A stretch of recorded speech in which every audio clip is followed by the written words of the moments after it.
तपाईहरु सबैजनालाई मेरो जयमसी अनि नमस्कार। म तपाईहरुलाई धेरै धन्यवाद भन्न चाहन्छु जो मेरो श्रोता हुनुहुन्छ अनि मेरा दर्शकहरू हुनुहुन्छ जसले मेरो आवाज पनि सुन्नुहुन्छ भने जसले चाहिँ मेरो भिडियोलाई पनि हेर्नुहुन्छ। त तपाईहरुलाई धेरै धन्यवाद कि तपाईहरुले विगत दिनहरुमा मेरो भिडियोलाई हेरिदिनु भयो, लाइक गरिदिनु भयो, सुन्नु भयो अनि शेयर गरिदिनु भयो। यसलाई अगाडि बढाइदिनु भएको छ। यसको लागि म तपाईहरुलाई धेरै धन्यवाद भन्न चाहन्छु। तपाईहरुको न्यानो मायाले मलाई धेरै उत्साहित गरेको छ। परमेश्वरले तपाईहरुलाई आशीष दिउन्। आज म हाम्रो बीचमा एउटा अर्को नयाँ विषयवस्तुलाई लिएर आएको छु जो चाहिँ उत्पत्तिको पुस्तकमा हामी पाउँछौँ। परमेश्वरले सबै कुरोको सृष्टि गर्नुभयो अनि सबै कुरोको सृष्टि गरिसके पछाडि त्यहाँ चाहिँ मानव जातिलाई पनि सृष्टि गर्नुभयो। पहिलो परिवार अर्थात् आदम र हव्वालाई पनि परमेश्वरले सृष्टि गर्नुभयो अनि एउटा अदनको बगैँचामा बाइबलले भन्छ, धर्मशास्त्रले भन्छ कि त्यो अदनको बगैँचा चाहिँ परमेश्वरले आफै नै लगाउनु भयो। त्यो तपाईहरुलाई पनि थाहा छ अनि मलाई पनि थाहा छ। त त्यो आफैले लगाउनु भएको बगैँचामा परमेश्वरले मानिसलाई राखिदिनु भयो। त्यो अति सुव्यवस्थित थियो, सुढङ्गले बनाइएको थियो जो परमेश्वरले अति नै परिपूर्ण तरिकाले, उत्तम तरिकाले बनाउनु भएको थियो। अनि परमेश्वरले मानिसलाई चाहिँ एउटा गाइडलाइन दिनुभयो, निर्देशन दिनुभयो कि यो बगैँचामा भएको सबै रुखको फल चाहिँ तिमीले खान सक्छौ। तर यो बगैँचाको बीचमा रोपिएको फल एउटा चाहिँ जीवनको रुख छ, अर्को चाहिँ ज्ञानको रुख छ। त्यो ज्ञानको रुखको फल चाहिँ नखानु है भनेर परमेश्वरले भन्नुभएको थियो। जुन दिनमा खान्छौ त्यो दिनमा चाहिँ तिमीलाई त्यसको परिणाम मिल्नेछ भनेर परमेश्वरले भन्नुभएको थियो। अनि अचम्मै कुरो, परमेश्वरले मानिसलाई एउटा निर्देशन, आज्ञा र एउटा ठिक तरिकाले, सुव्यवस्थित तरिकाले मान्छेले आफ्नो जीवनशैलीलाई, जीवन दिनचर्यालाई, दैनिक दिनचर्यालाई चाहिँ चलाउन सकोस् अनि उसले चाहिँ आफ्नो जीविका चलाउन सकोस् भनेर परमेश्वरले सबै कुरोहरूको निर्देशनलाई पनि तयारी गर्नुभएको थियो। त त्यहाँनिर चाहिँ परमेश्वरले जुन आज्ञा गर्नुभएको थियो त्यसमा चाहिँ एक दिन अचानक त्यहाँ चाहिँ हामी पाउँछौँ बाइबल धर्मशास्त्र उत्पत्ति 2 अध्यायको 4 देखि 9 पदसम्म हामीले हेऱ्यौँ भने यी सबै कुरोहरू देखिन्छ परमेश्वरले गर्नुभएको कुरोहरू। अनि 3 अध्यायमा गएर हेर्दै गर्दा चाहिँ त्यो परमेश्वरले दिनुभएको आज्ञालाई हाँसो उठ्दो कुरो छ। त्यो शैतान आयो अनि शैतानले आएर के तिमीहरूलाई परमेश्वरले यो साँच्चै भन्नुभएको थियो त, नखानु नै भन्नुभएको थियो त भनेर त्यही कुरोलाई शैतानले घुमाइदियो। अनि हव्वालाई चाहिँ त्यसको प्रश्नमा निकै जिज्ञासु भएर अनि त्यस वार्तालापलाई अगाडि बढाइदिने। अनि त्यहाँ चाहिँ हो परमेश्वरले नखानु भन्नुभएको थियो भनेर उनले भनिदिए पछाडि उसले चाहिँ त्यहाँ आफ्नै तरिकाले त्यो ज्ञानको रुखको फल खानलाई उसले उत्साहित गरिदियो। अनि त्यो अति नै सुन्दर देखिन्थ्यो बाइबलले भनेअनुसार। अनि त्यो अति खाउँ जस्तो एकदमै लालसासँगको थियो। त्यसैले त्यहाँ चाहिँ आदम र हव्वाले चाहिँ जीवनको रुखको फल खानको साटो ज्ञानको रुखको फल खाइदिए। त आज मैले यहाँबाट चाहिँ ल्याउन खोज्दै गरेको कुरो के हो भने चाहिँ जीवनको रुखको फल भनेको चाहिँ जो येशू ख्रीष्टले ल्याउनु हुने अनन्त जीवन हो। अनि ज्ञानको रुखको फल भन्नु चाहिँ अर्को शब्दमा भन्नुपर्दा संसारमा भएका ज्ञानका कुरोहरू, संसारमा भएका यो 21औं शताब्दीमा आएका विभिन्न प्रकारका कुरोहरू देखिन्छन्, आधुनिक कुरोहरू देखिन्छ। हुनसक्छ त्यतिखेरको समयमा पनि केही कुरोहरू थिए होला जसलाई चाहिँ तुलना गर्न सकिन्छ।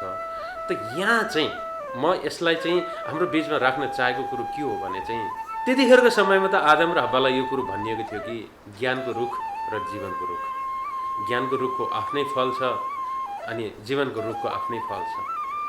ज्ञानको रुखले ज्ञान बढाइदिन्थ्यो अनि त्यहाँ चाहिँ उसले घमण्ड ल्याइदिन्थ्यो, अनाज्ञाकारी बनाइदिन्थ्यो अनि त्यतातर्फ त्यसले अगुवाई गर्दै थियो। परमेश्वरलाई थाहा थियो त्यो कुरो र पनि परमेश्वरले मानिसलाई एउटा रोज्नलाई, चुनाव गर्नलाई मौका दिनुभयो। त यसैले आज पनि हाम्रो हातमा चाहिँ दुईटै कुरो छ। जसले ज्ञानको कुरो लिन्छ ज्ञानले उसको टाउको ठुलो गराउँछ। ज्ञानमा बाठोपन, चतुर्याई अनि यो अहिले आधुनिकको कुराहरू, तकनिकीको कुरोहरूले चाहिँ उसलाई चाहिँ बाठो बनाइदिएको हुनसक्छ। अनि ऊ धेरै ज्ञानी पनि हुनसक्छ अनि ऊ धेरै म आफै जान्ने छु भन्ने कुरोमा पनि बढेको हुनसक्छ। तर उसभित्र वास्तवमा हुनुपर्ने अनन्त जीवनको कुरोहरू नहुन सक्छ। त्यसैले जीवनको रुखको फल खानु, अर्थात् येशू ख्रिस्ट हाम्रो लागि चाहिँ जीवनको रुख हुनुहुन्छ, जसले अनन्त जीवनलाई लिएर आउनुहुन्छ, जो चाहिँ त्यस जीवनको रुखमा चाहिँ विभिन्न प्रकारका फलहरू मिल्छन्, जो प्रेम, आनन्द, शान्ति, धैर्य, भलाइ, विश्वस्तता, संयम, धीरज, दया, अनि यी कुरोहरू हुन् जो परमेश्वरले जीवनको रुखमा फलाइदिनुहुने।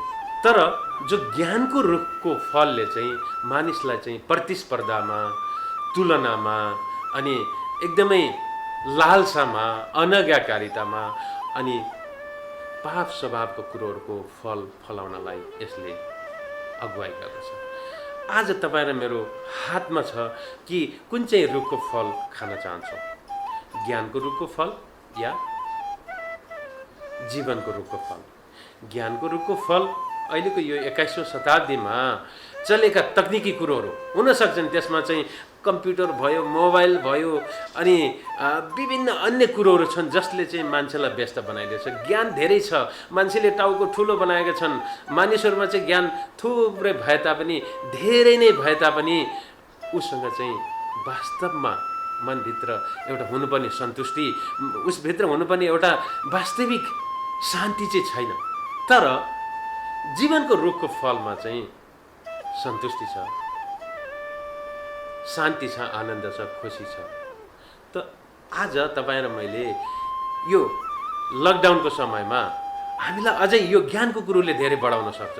ज्ञानको कुरो यो हो कि अहिले त हामी धेरै काममा बाहिर जानुभन्दा पनि धेरै हाम्रो हातमा मोबाइल हुन्छ, कम्प्युटर हुन्छ, अनि हामी विभिन्न कुरोहरूमा व्यस्त छौँ। अहिले त सोसल मिडियाहरूका एप्सहरू पनि थुप्रै छन् जसले चाहिँ हामीलाई व्यस्त बनाउँछ, जसले चाहिँ हामीलाई ज्ञान दिन्छ, ज्ञानी बनाउँछ, तर जीवन दिन सक्दैन। त्यसले हामीलाई ज्ञानको भण्डार बनाउन सक्छ, तर जीवनको स्रोत र जीवनको सोर्स बन्न सक्दैन। ज्ञानले हामीलाई केही कुरोमा अगाडि बढ्नलाई सहायता गर्छ, तर जीवनको रुखले चाहिँ हामीलाई सधैँको लागि, अनन्तताको लागि, हाम्रो आत्माको लागि जीवन जिउनको लागि अगुवाई गर्दछ।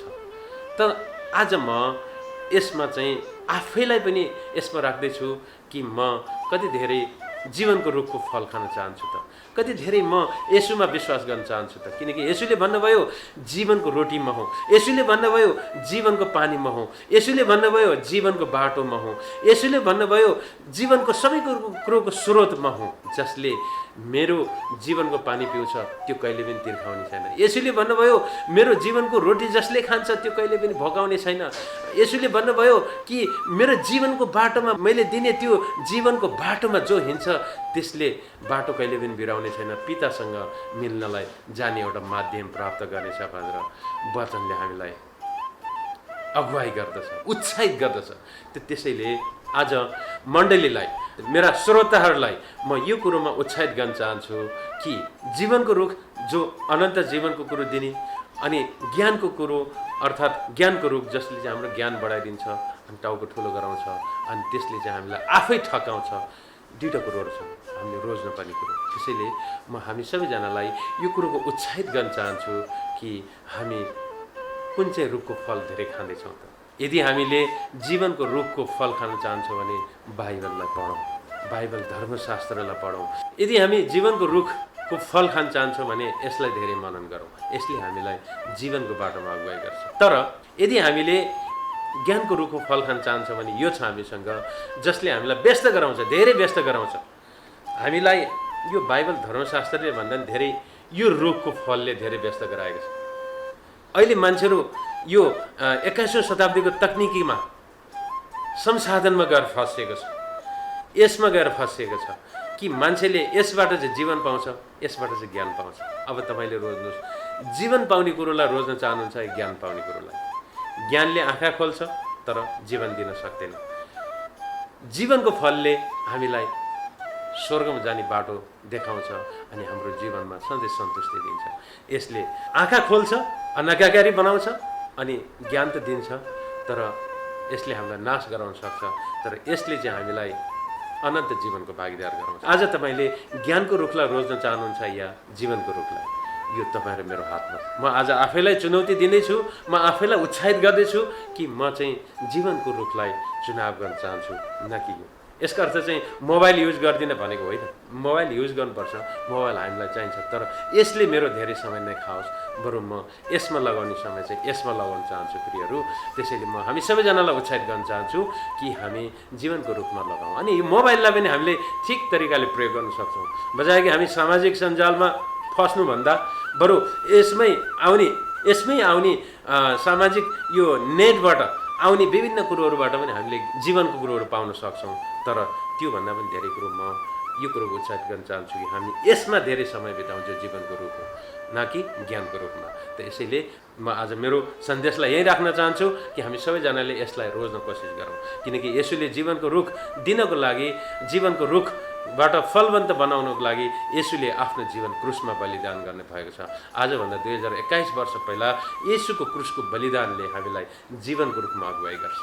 तर शैतानले आदम र हव्वालाई ज्ञानको रुखको फल खानलाई अगुवाई गर्यो, त्यसले उनीहरूको आँखा खोल्यो, त्यसले उनीहरूलाई पाप गर्न लगायो, त्यसले उनीहरूलाई अनाज्ञाकारी बनायो, त्यसले उनीहरूलाई दोष लगाउनेतर्फ लगायो, अनि त्यसले उनीहरूलाई चाहिँ जो सम्पन्नता सुव्यवस्थित बगैँचामा जो परमेश्वरले नै लगाउनु भएको बगैँचाबाट बाहिर जानलाई अगुवाई गर्यो। त त्यसैले परमेश्वरले लगाउनु भएको जीवनको रुखभित्र रहनको लागि चाहिँ हामीलाई यसले नै सहायता गर्नेछ। यसैले म हाम्रो बीचमा यो दुईवटा चुनौतीका कुरोहरू अनि गम्भीर प्रश्नलाई राख्न चाहन्छु। धेरै धन्यवाद।